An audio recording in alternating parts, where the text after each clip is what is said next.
ಪಕ್ಷದ ನಾಯಕರುಗಳಾಗಿರ್ತಕ್ಕಂಥ ಶ್ರೀಮತಿ ಸೋನಿಯಾ ಗಾಂಧೀಜಿ ಅವರಿಗೆ, ರಾಹುಲ್ ಗಾಂಧೀಜಿ ಅವರಿಗೆ, ಪ್ರಿಯಾಂಕಾ ವಾದ್ರಾ ಅವರಿಗೆ, ರಾಷ್ಟ್ರೀಯ ಅಧ್ಯಕ್ಷರಾಗಿರ್ತಕ್ಕಂಥ ಮಲ್ಲಿಕಾರ್ಜುನ್ ಖರ್ಗೆಜಿ ಅವರಿಗೆ, ಮುಖ್ಯಮಂತ್ರಿಗಳಾಗಿರ್ತಕ್ಕಂಥ ಸನ್ಮಾನ್ಯ DK ಶಿವಕುಮಾರ್ ಅವರಿಗೆ, ಮಾಜಿ ಮುಖ್ಯಮಂತ್ರಿಗಳಾಗಿರ್ತಕ್ಕಂಥ ಸನ್ಮಾನ್ಯ ಸಿದ್ದರಾಮಯ್ಯ ಅವರಿಗೆ, ಪ್ರದೇಶ ಕಾಂಗ್ರೆಸ್ ಅಧ್ಯಕ್ಷರಾಗಿರ್ತಕ್ಕಂಥ ನಮ್ಮ ವಿಶೇಷವಾಗಿ ಸಂಘಟನೆಯಿಂದ ಬಂದಿರತಕ್ಕಂಥ ಹರಿಪ್ರಸಾದರವರಿಗೆ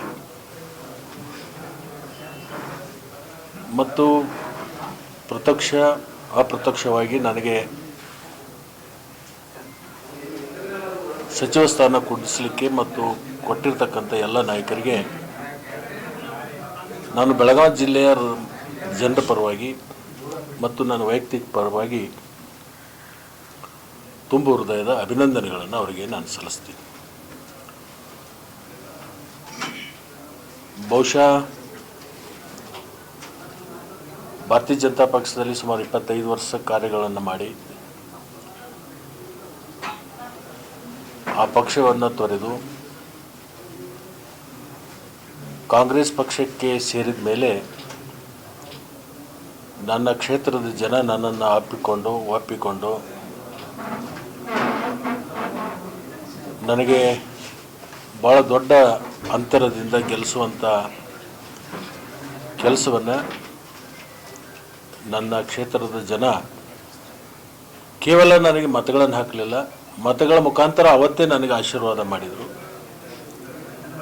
ನಮ್ಮ ಕ್ಷೇತ್ರಕ್ಕೆ ಲಕ್ಷ್ಮಣ ಸವದಿ ಬೇಕು ಅಂತಕ್ಕಂಥ ಒಂದು ಭಾವನೆಯನ್ನು ಇಟ್ಕೊಂಡು ನನ್ನ ಮೇಲೆ ಒಂದು ವಿಶ್ವಾಸವನ್ನು ಇಟ್ಕೊಂಡು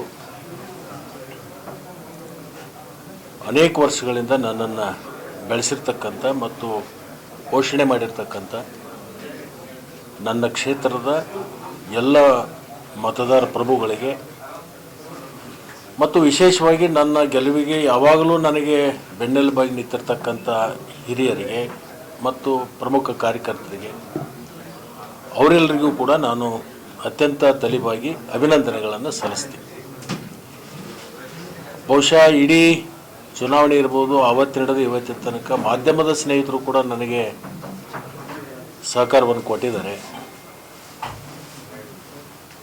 ಕೆಲವೊಂದು ಸಂದರ್ಭದಲ್ಲಿ ನನಗೆ ಕಿವಿಮಾತುಗಳನ್ನು ಕೂಡ ಹೇಳಿದ್ದಾರೆ. ಅದು ರಾಜ್ಯ ಮಟ್ಟದಿರ್ಬೋದು, ಜಿಲ್ಲಾ ಮಟ್ಟದಿರ್ಬೋದು, ತಾಲೂಕು ಮಟ್ಟದಿರ್ಬೋದು, ಎಲ್ಲ ಮಾಧ್ಯಮದ ಸ್ನೇಹಿತರಿಗೂ ಕೂಡ ನಾನು ಅತ್ಯಂತ ಪ್ರಾಂಜಲ ಮನಸ್ಸಿನಿಂದ ಅವರಿಗೆ ಅಭಿನಂದನೆಗಳನ್ನು ಸಲ್ಲಿಸ್ತೀನಿ. ನಿಮಗೆಲ್ಲರಿಗೂ ಕೂಡ ಮುಂದೂ ಕೂಡ ನಿಮ್ಮೆಲ್ಲರ ಸಹಾಯ ಸಹಕಾರ, ನಿಮ್ಮ ಸಲಹೆ ನನಗೆ ಅವಶ್ಯಕತೆ ಇದೆ. ಅದನ್ನು ಕೂಡ ನಾನು ಬಯಸ್ತೀನಿ ನಿಮ್ಮಿಂದ. ವಿಶೇಷವಾಗಿ ಮುಖ್ಯಮಂತ್ರಿಗಳು, ರಾಷ್ಟ್ರೀಯ ನಾಯಕರು ನನ್ನ ಮೇಲೆ ಒಂದು ವಿಶ್ವಾಸವನ್ನು ಇಟ್ಕೊಂಡು ಒಂದು ಜವಾಬ್ದಾರಿಯನ್ನು ಕೊಟ್ಟಿದ್ದಾರೆ. ಬೆಳಗಾವಿ ಜಿಲ್ಲೆ ಇರ್ಬೋದು, ರಾಜ್ಯದಲ್ಲಿ ಅನೇಕ ಕ್ಷೇತ್ರಗಳಲ್ಲಿ ಸಂಘಟನೆ ಮಾಡೋದ್ರ ಮುಖಾಂತರ, ಸಾರ್ವಜನಿಕರ ಕಷ್ಟ ಕಾರ್ಪಣ್ಯಗಳಿಗೆ ಸ್ಪಂದನೆ ಮಾಡೋದ್ರ ಮುಖಾಂತರ, ಸರ್ಕಾರದ ಯೋಜನೆಗಳನ್ನು ಪಾರದರ್ಶಕವಾಗಿ ಅವ್ರ ಮನೆ ಬಾಗಿಲಿಗೆ ಮುಟ್ಟಿಸೋದರಲ್ಲಿ ನನ್ನ ಪ್ರಾಮಾಣಿಕವಾಗಿರ್ತಕ್ಕಂಥ ಪ್ರಯತ್ನವನ್ನು ನಾನು ಮಾಡ್ತೀನಿ. ಪಕ್ಷದ ವರಿಷ್ಠರು ಏನು ಒಂದು ವಿಶ್ವಾಸ ಇಟ್ಟಿದ್ದಾರೆ, ನನ್ನ ಮೇಲೆ ಒಂದು ಭರವಸೆ ಇಟ್ಟಿದ್ದಾರೆ, ಅದಕ್ಕೆ ಕೊರತೆ ಆಗದ ನಿಟ್ಟಿನಲ್ಲಿ ನಾನು ಕಾರ್ಯವನ್ನು ಮಾಡಬೇಕು ಅಂತಕ್ಕಂಥ ಸಂಕಲ್ಪವನ್ನು ನಾನು ಮಾಡಿದೆ. ಆ ಸಂಕಲ್ಪ ಸಿದ್ಧಿ ಆಗಬೇಕಾದ್ರೆ ನಮ್ಮ ಅಧಿಕಾರಿಗಳಿರ್ಬೋದು, ಕಾರ್ಯಕರ್ತರಿರ್ಬೋದು, ಅವರ ಸಹಕಾರ ಕೂಡ ನನಗೆ ಬೇಕಾಗುತ್ತೆ. ಅವರೆಲ್ಲರ ಒಂದು ಸಹಕಾರವನ್ನು ಪಡ್ಕೊಂಡು ರಾಷ್ಟ್ರೀಯ ನಾಯಕರಿಗೆ ಮತ್ತು ರಾಜ್ಯದ ನಾಯಕರಿಗೆ ಮತ್ತು ಮುಖ್ಯಮಂತ್ರಿಗಳಿಗೆ ಲಕ್ಷ್ಮಣ ಸವದಿ ಮೇಲೆ ಇಟ್ಟಿರ್ತಕ್ಕಂಥ ಭರವಸೆ ಖುಷಿ ಆಗಲಿಲ್ಲ, ಅದು ಯಶಸ್ವಿ ಆಯಿತು ಅನ್ನುವಂಥ ಒಂದು ಭಾವನೆ ಬರುವ ನಿಟ್ಟಿನಲ್ಲಿ ನಾನು ಕಾರ್ಯವನ್ನು ಮಾಡ್ತೀನಿ. ಹೆಚ್ಚು ಅಭಿವೃದ್ಧಿ ಪರವಾಗಿರ್ತಕ್ಕಂಥ ಚಿಂತನೆಯನ್ನು ಮಾಡೋಣ. ಸ್ವಾವಲಂಬಿ ಬದುಕನ್ನು ಕಟ್ಟಲಿಕ್ಕೆ ಬಡವರಿಗೆ ಕೊಟ್ಟಿರ್ತಕ್ಕಂಥ ಯೋಜನೆಗಳೇನಿದ್ದಾವೆ ಅದರ ಜೊತೆಗೆ ಅಭಿವೃದ್ಧಿಯಲ್ಲಿ 3 ಥರ ಬರುತ್ತೆ: ಅಲ್ಪಾವಧಿ, ಮಧ್ಯಮಾವಧಿ ಮತ್ತು ದೀರ್ಘಾವಧಿ. ಈ 3 ಹಂತದಲ್ಲಿಯೂ ಕೂಡ ನಾವು ಕಾರ್ಯಗಳನ್ನು ಮಾಡಬೇಕಾಗುತ್ತೆ. ಜಿಲ್ಲೆಯ ಎಲ್ಲ ಶಾಸಕರನ್ನು ಕೂಡ ವಿಶ್ವಾಸಕ್ಕೆ ತಗೊಂಡು ಒಟ್ಟಾಗಿ ಒಂದಾಗಿ ಸರ್ಕಾರಕ್ಕೆ ಒಳ್ಳೆಯ ಹೆಸರನ್ನು ತರಲಿಕ್ಕೆ, ಪಕ್ಷಕ್ಕೆ ಒಳ್ಳೆಯ ಹೆಸರನ್ನು ತರಲಿಕ್ಕೆ ಏನ್ಯಾವ ಕರ್ಮಗಳನ್ನು ಮಾಡಬೇಕೋ ಆ ಕೆಲಸವನ್ನು ನಾನು ಮಾಡ್ತೀನಿ. ನಿಮ್ಮ ಸಹಕಾರ ಕೂಡ ನನಗೆ ಬೇಕು. ಧನ್ಯವಾದಗಳು. ತಮಗೆ ಸಚಿವ ಸ್ಥಾನ ಕೊಡಬೇಕಿದ್ದು ಅನಿವಾರ್ಯತೆಯಾಗಿತ್ತೆ, ಸಾಮರ್ಥ್ಯಕ್ಕೆ ಸಿಕ್ಕಿದ್ದು ಜಿಲ್ಲೆಯಲ್ಲಿ ಎರಡೆರಡು ರೀತಿ ಇದು ಮಾಡ್ತಾ ಇದ್ದಾರೆ. ಇದನ್ನು ನಾನು ವಿಶ್ಲೇಷಣೆ ಮಾಡೋಕ್ಕಿಂತ ನೀವೇ ವಿಶ್ಲೇಷಣೆ ಮಾಡಿ ಬರೆದ್ಬಿಟ್ರೆ ಒಳ್ಳೆಯದು ಅಂತ ನಾನು ಭಾವಿಸ್ಕೊಳ್ತೀನಿ. ಸರ್, ಈಗ ದೆಹಲಿಯಲ್ಲಿ ಮುಖ್ಯಮಂತ್ರಿಗಳು ಎಲ್ಲ ಬೆಳಗಾವಿ ಜಿಲ್ಲೆಯ ನಾಯಕರ ಸಭೆ ಕರೆದಿದ್ದು ಯಾವ ರೀತಿಯ ಒಂದು ಸಲಹೆಗಳನ್ನು ಕೊಟ್ಟರು, ಸೂಚನೆಗಳನ್ನು ಕೊಟ್ಟರು? ಒಟ್ಟಾಗಿ ಹೋಗಬೇಕು, ಒಂದಾಗಿ ಹೋಗಬೇಕು, ಮನಸ್ತಾಪಗಳಿರಬಾರ್ದು. 2028ಕ್ಕೆ ಪಕ್ಷ ಪುನಃ ಅಧಿಕಾರಕ್ಕೆ ಬರಬೇಕಾದ್ರೆ ಬೆಳಗಾವಿ ಜಿಲ್ಲೆಯಲ್ಲಿ ಅಷ್ಟೇ ಅಲ್ಲ, ಇಡೀ ರಾಜ್ಯದಲ್ಲಿ ಕಾಂಗ್ರೆಸ್ ಪಕ್ಷದ ಶಾಸಕರು, ಕಾರ್ಯಕರ್ತರು ಒಟ್ಟಾಗಿ ಹೋಗಬೇಕು, ಒಂದಾಗಿ ಹೋಗಬೇಕು. ಆ ನಿಟ್ಟಿನಲ್ಲಿ ನೀವೆಲ್ಲರೂ ಕೂಡ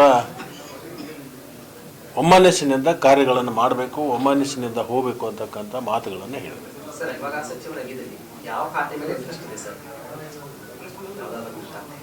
ಖಾತೆಗಳ ಬಗ್ಗೆ ಚರ್ಚೆ ಮಾಡಬಾರ್ದು. ಯಾವುದೇ ಖಾತೆಗಳಿದ್ದರೂ ಕೂಡ ಅದನ್ನು ಯಾರು ಚೆನ್ನಾಗಿ ನಿರ್ವಹಿಸ್ತಾರೋ ಆ ಖಾತೆಗೆ ಬೆಲೆ ಬರುತ್ತೆ. ಸರ್, ಈಗ ಮಹಿಳಾ ಸಚಿವರಿಲ್ಲ, ಯಾವಾಗ ತುಂಬ್ಕೋತಾರೆ? ಬಹುತೇಕ ಬಹಳ ಬೇಗನೆ ಅದನ್ನು ಭರ್ತಿ ಮಾಡುವಂಥದ್ರಲ್ಲಿ ಚಿಂತನೆಯನ್ನು ಇವತ್ತು ಮುಖ್ಯಮಂತ್ರಿಗಳು ಮಾಡ್ತಾ ಇದ್ದಾರೆ. ಸ್ಪೀಕರ್ ಅವ್ರನ್ನ ಕಿತ್ತೋಗೋದ್ರು, ಬಿಜೆಪಿ ಗುಂಡ ವರ್ತನೆ ಮಾಡಿ ಅಂತ ಆರೋಪ ಮಾಡ್ತಾರೆ. ಯಾರು? ಅಶೋಕ್ ಅವ್ರು ಮಾಡಿದ್ದಾರೆ. ಭೋಜೇಗೌಡ್ರದ್ದು ಏನೇನಾಗಿತ್ತು? ಏನಿದ್ರು ಭೋಜೇಗೌಡರು? ಯಾವ ಥರದ್ದು? ನನ್ ಮುಂದ್ಗಡೆ ಕಸಬಂದ್ರೆ ರಾಜೀನಾಮೆ ಕೊಡಪ್ಪಾನೆ ಅಂತ ಹೇಳಿದ್ರು. ಈಗ ನೋಡಿ, ಈ ರೀತಿ ಯಾವಾಗೂ ಆಗಿರ್ಲಿಲ್ಲ ಅಂತ ಯಾರು ಹೇಳಿದ್ದಾರೆ. ನಾನು ಹೊರಟಿರ ಬಗ್ಗೆ ಅಪಾರವಾಗಿರ್ತಕ್ಕಂಥ ಗೌರವವನ್ನು ಇಟ್ಕೊಂಡಿರ್ತಕ್ಕಂಥ ಒಬ್ಬ ವ್ಯಕ್ತಿ. ಸ್ವತಃ ಅವರು ಮುಖ್ಯಮಂತ್ರಿಗಳ ಮನೆಗೆ ಹೋಗಿದ್ದಾರೆ. ಅವರು ಮುಖ್ಯಮಂತ್ರಿಗಳ ಕಡೆಯಿಂದ ಸತ್ಕಾರ ಸ್ವೀಕಾರ ಮಾಡಿಕೊಂಡಿದ್ದಾರೆ. ಗೌರವಯುತವಾಗಿ ಅದನ್ನು ಸ್ಥಾನವನ್ನು ಬಿಟ್ಟುಕೊಟ್ಟಿರ್ತಕ್ಕಂಥದ್ದು ನಾನು ಮಾಧ್ಯಮದ ಮುಖಾಂತರ ನೋಡಿದೆ. ಆಂತರಿಕ ವಿಚಾರ ಬಗ್ಗೆ ನನಗೆ ಗೊತ್ತಿಲ್ಲ, ಅದ್ರ ಬಗ್ಗೆ ನಾನು ಹೇಳ್ತಕ್ಕಂಥದ್ದು ಅದು ಸರಿನೂ ಅಲ್ಲ. ಬರ ಅಧ್ಯಯನ ಪರಿಸ್ಥಿತಿಯನ್ನು ಮಾಡಕ್ ಬರ್ತಿದ್ದಾರೆ, ಬೆಳಗಾವಿ ಸೇರಿದ್ರೆ ಬೇರೆ ಬೇರೆ ಕಡೆ ಮಾಡ್ತಿದ್ದಾರೆ. ಏನ್ ಹೇಳ್ತೀರಿ? ಮಾಡಬೇಕಾಗುತ್ತೆ, ಅವ್ರ ಕರ್ತವ್ಯ ಅದು. ವಿರೋಧ ಪಕ್ಷವಾಗಿ ಹೋಗ್ಬೇಕಾಗುತ್ತೆ, ತಿರುಗಬೇಕಾಗುತ್ತೆ, ನೋಡಬೇಕಾಗುತ್ತೆ. ಅಧಿವೇಶನ ಸಂದರ್ಭದಲ್ಲಿ ನಮ್ಮ ಗಮನ ಸೆಳಿಬೇಕಾಗುತ್ತೆ. ಅವ್ರ ಜವಾಬ್ದಾರಿ. ಮತ್ತೇನು ಹಾಸ್ಕೊಂಡು ಮನ್ಕೊಳಕ್ಕಿರ್ತಾರೆ ವಿರೋಧ ಪಕ್ಷ. ಈಗ 136 ಶಾಸಕರು ಇರುವಂತ ಕಾಂಗ್ರೆಸ್ ಸರ್ಕಾರ ಇಲ್ಲಿವರೆಗೂ ಟೇಕಪ್ ಆಗ್ತಾ ಇಲ್ಲ ಅನ್ನೋಂತಾರೆ. ನಾಯಕತ್ವ ಬದಲಾವಣೆ ಆಯ್ತು, ಈಗ ಸಚಿವ ಸಂಪುಟ ವಿಸ್ತರಣೆ, ಖಾತೆ ವಿಸ್ತರಣೆ ಇದರಲ್ಲಿ ಹೊಂದ್ತಾ ಇದೆ. ಜೊತೆಗೆ ನೆರೆ ಒಂದ್ ಕಡೆ ನೆರೆ ಇದೆ, ಒಂದ್ ಕಡೆ ಬರ ಇರುವಂತದ್ದು. ಹಂಗಾಗಿ ಎಲ್ಲೋ ಒಂದ್ ಕಡೆ ಸರಿಯಾಗಿ ಟೇಕಪ್ ಆಗ್ತಾ ಇಲ್ಲ, ಇದರಲ್ಲೇ ಕಾಳ ಕಳಿತಿದ್ದಾರೆ ಅನ್ನುವಂಥದ್ದು ಯಾರು ಹೇಳ್ತಾರೆ? ಚರ್ಚೆ ಆಗ್ತಿದೆ ಸರ್, ಬಿಜೆಪಿ ಆರಂಭ ಮಾಡ್ತಿದ್ದಾರೆ. ಚರ್ಚೆ ಆಗುತ್ತೆ ರೀ. ಅವರು ವಿರೋಧ ಪಕ್ಷದವ್ರು ಚರ್ಚೆ ಮಾಡಲೇಬೇಕು. ಜೀವಂತವಾಗಿ ಉಳಿಬೇಕಾದ್ರೆ ಅವ್ರು ಚರ್ಚೆ ಮಾಡಬೇಕು, ಇಲ್ಲಂದ್ರೆ ಅವರು ಕೋಮಕ್ಕೆ ಹೋಗ್ತಾರೆ. ಚರ್ಚೆ ಮಾಡಬೇಕಾಗುತ್ತೆ. ವಿರೋಧ ಪಕ್ಷ ಜೀವಂತವಾಗಿ ಇಡಬೇಕಾದ್ರೆ ಮತ್ತು ಅವರು ಇದನ್ನು ಮಾಡದೆ ಹೋದರೆ 28ಕ್ಕೆ ವಿರೋಧ ಪಕ್ಷದಲ್ಲೂ ಕೊಡೋಕೆ ಅವ್ರಿಗೆ ಅವಕಾಶ ಇರಲ್ಲ. ಬೇರೆ ಯಾರಾದರೂ ಬರ್ಬೋದು. ಮತ್ತೆ ಅಟ್ಲೀಸ್ಟು 28ಕ್ಕೆ ವಿರೋಧ ಪಕ್ಷ ಸ್ಥಾನಗಳಾದರೂ ಕಾಯ್ಕೋಬೇಕಲ್ಲ ಅವರು. ಅದಕ್ಕೂ ಸ್ವಲ್ಪ ಅವ್ರು ಓಡಾಡಬೇಕಾಗತ್ತೆ. ಅವ್ರು ಓಡಾಡಿ ಅಧ್ಯಯನ ಮಾಡಿ ನಮಗೇನು ಸಲಹೆಗಳನ್ನು ಕೊಡ್ತಾರೆ ಅದನ್ನು ಸಲಹೆಗಳನ್ನು ಸ್ವೀಕಾರ ಮಾಡ್ತೀವಿ. ಒಂದು, ಮೊನ್ನೆ ಮುಖ್ಯಮಂತ್ರಿಗಳು ಸಂಪುಟ ವಿಸ್ತರಣೆ ಆದಮೇಲೆ ಸಚಿವ ಸಂಪುಟದ ಸಭೆಯನ್ನು ಕರೆದಿದ್ರು. ಖಾತೆ ಅದನ್ನು ಆಮೇಲೆ ನೋಡೋಣ, ಆಮೇಲೆ ಅದನ್ನೆಲ್ಲರೂ ಕೂಡ ಹಂಚಿಕೆ ಮಾಡ್ತೀವಿ. ತಕ್ಷಣದಿಂದ 31 ಜಿಲ್ಲೆಗೇನು ಪ್ರತಿಯೊಬ್ಬ ಸಚಿವರು ಆ ಜಿಲ್ಲೆಗೆ ಹೋಗಬೇಕು, 2 ದಿವಸ ಸಂಚಾರ ಮಾಡಬೇಕು. ಪ್ರತಿಯೊಂದು ವಿಧಾನಸಭೆಯ ಕ್ಷೇತ್ರಗಳಿಗೆ ಭೇಟಿ ಕೊಡಬೇಕು. ಅತಿವೃಷ್ಟಿ ಮತ್ತು ಅನಾವೃಷ್ಟಿ ಎರಡನ್ನೂ ಕೂಡ ವೀಕ್ಷಣೆ ಮಾಡಿಕೊಂಡು ಅದನ್ನು ನಾಳೆ ನಡೀತಕ್ಕಂಥ ಬುಧವಾರದ ಸಚಿವ ಸಂಪುಟದಲ್ಲಿ ಅದನ್ನು ವರದಿಯನ್ನು ಕೊಡಬೇಕು. ಅದನ್ನು ಎಲ್ಲೆಲ್ಲಿ ತುರ್ತು ಕ್ರಮಗಳನ್ನು ತಗೋಬೇಕು ಅದನ್ನು ತುರ್ತು ಕ್ರಮಗಳನ್ನು ತಗೊಳ್ಳಿಕ್ಕೆ ಎಲ್ಲ ಸಚಿವರಿಗೂ ಕೂಡ ಸೂಚನೆಯನ್ನು ಕೊಟ್ಟಿದ್ದರು. ನಾನು 2 ದಿವಸಗಳ ಕಾಲ ಉತ್ತರ ಕನ್ನಡ ಜಿಲ್ಲೆಯಲ್ಲಿ 6 ವಿಧಾನಸಭಾ ಕ್ಷೇತ್ರಕ್ಕೂ ಭೇಟಿ ಕೊಟ್ಟಿದ್ದೀನಿ. 6 ವಿಧಾನಸಭೆಯಲ್ಲಿ ಅಧಿಕಾರಿಗಳ ಜೊತೆಗೆ ಸಭೆ ಮಾಡಿದ್ದೀನಿ. ಪ್ರತ್ಯಕ್ಷವಾಗಿ ಬೆಳೆ ಹಾನಿ, ಅತಿವೃಷ್ಟಿ ಮತ್ತು ಅನಾವೃಷ್ಟಿ ಎರಡೂ ಕೂಡ ವೀಕ್ಷಣೆ ಮಾಡಿದ್ದೀನಿ.